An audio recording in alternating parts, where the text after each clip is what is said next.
Hi everyone and welcome to our friendly world. My name is Kennedy and in this video I'll be showing you how to crochet the surface slip stitch. In my previous slip stitch tutorial, I showed you how to create a slip stitch along the next row of your crochet project, but now I would like to show you a fun technique called surface slip stitching, which is where you use these slip stitches to create a line or a design on a finished textured crochet piece. This technique is used in various different designs. One of my own featuring the surface slip stitch is my school bus plush crochet pattern. This can be purchased as a downloadable PDF crochet pattern or an eco-friendly crochet kit. Make sure you check out the links below the video for both of those options. Now we'll get to the surface slip stitch. So I'm just going to do a few random lines across this fabric I've made with the single crochet stitch. If you're using a specific pattern, it will let you know exactly where to stop and start your surface slip stitch. But wherever you want to start, you're just going to insert your hook down through the front side of the piece that you're working on, so the right side should be facing you. And you're going to grab your yarn, so just put a loop of your yarn over your hook and pull it up through the front of your piece. So now you can see I have this loop on my hook and it's coming up through the front of my crochet piece. And now I'm just going to move to the right one stitch. I'm just going over to the right, skipping one stitch right down into that next space. And when you yarn over, you want to make sure you're grabbing your working yarn, not the little yarn tail that's left over from the beginning of your ball. Yarn over and bring up that loop, and now you have two loops on your hook, and you're going to bring that loop right through the first loop on your hook. I'm just going to use my fingers here to help move that back loop over the front loop. But now we've made our first surface slip stitch, and you can tighten that up a little by pulling on the yarn tail at the back. Now let's do that again.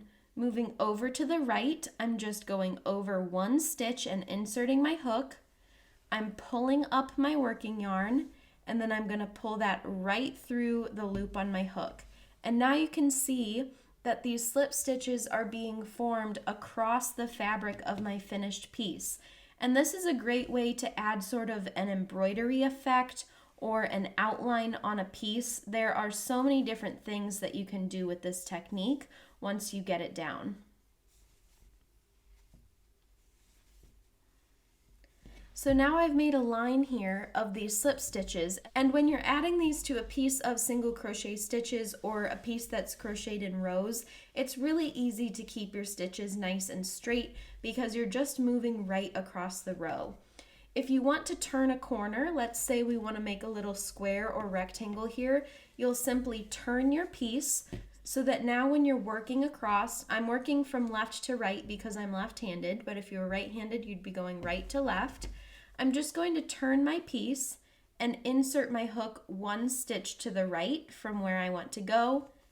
And then again, you'll just repeat that exact same process, inserting your hook and pulling up a loop and using it to create a slip stitch through the front of your work. And of course, it is easy to create this in straight lines. If you want, you can create some curved lines and shapes. As if you were embroidering, you could even use a water-soluble pen to outline the shape you want, and you can follow that along and then rinse the pen out once you finish all of your surface slip stitches.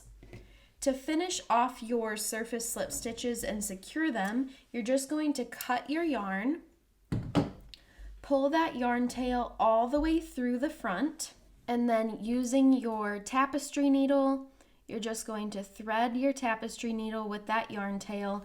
And I like to add a little bit of extra security by working right back down over the top of this loop. So I'm just going right back into where my yarn was pulled up through the front this last time, bringing that down, and now that loop is nice and secured. And at the back of the piece, however you finish this will depend on what type of piece you're making. If you're making a flat piece, you'll want to tie a knot at each of these ends, weave in your ends and trim. If you're doing a crochet in the round piece and this backside will be hidden inside of the stuffed animal or whatever you're making, You can just tie a knot and leave the yarn ends loose if you know they won't be showing in your finished project.